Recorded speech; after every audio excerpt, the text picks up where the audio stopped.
In a lush green forest filled with singing birds and whispering leaves, there lived a mighty elephant king named Gudroj. He was enormous, powerful, and feared by almost every creature in the jungle. His footsteps shook the earth, and when he trumpeted, even the clouds trembled. One summer, when the heat was unbearable and water was scarce, Gudroj and his herd traveled deep into the forest searching for a new watering hole.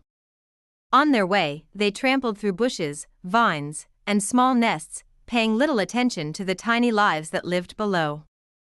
Near an old banyan tree lived a pair of sparrows, a loving couple who had built their nest carefully, twig by twig, feather by feather.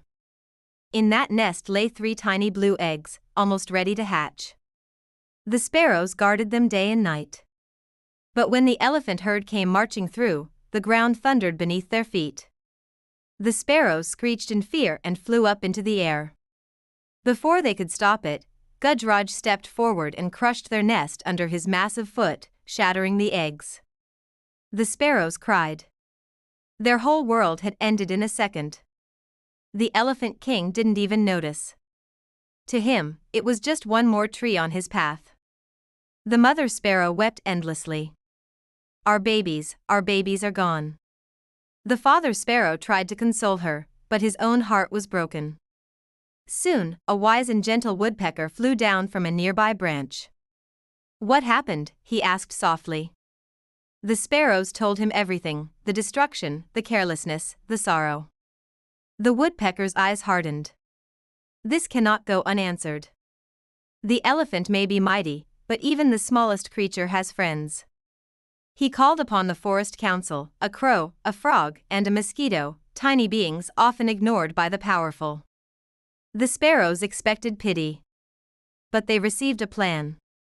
The mosquito buzzed confidently, I may be small, but a king must learn respect. The crow cawed, justice will be ours. The next morning, as the sun rose, Gudroj stood under a waterfall enjoying the cool mist. The mosquito flew near his ear and began buzzing loudly. Gudroj shook his head. The mosquito bit him. Gudroj roared in irritation. The tiny insect danced around him, biting again and again.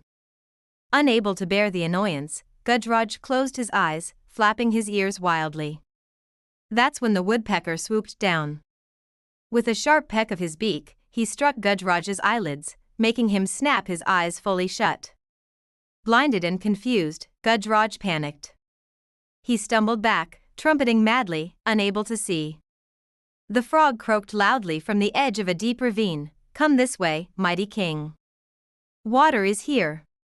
Hearing the sound and unable to see, the elephant king moved toward the voice, 1 step, 2 steps, and slipped, falling helplessly into the ravine. Though he survived, Gudroj was badly injured and terrified.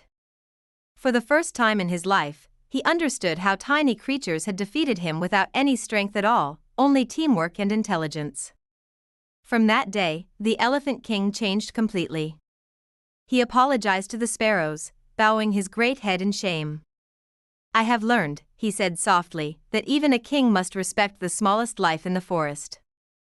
And the forest lived in peace thereafter, the strong walking carefully, the small living fearlessly. Moral: Arrogance blinds the powerful, but unity empowers the small. No one is too small to make a difference.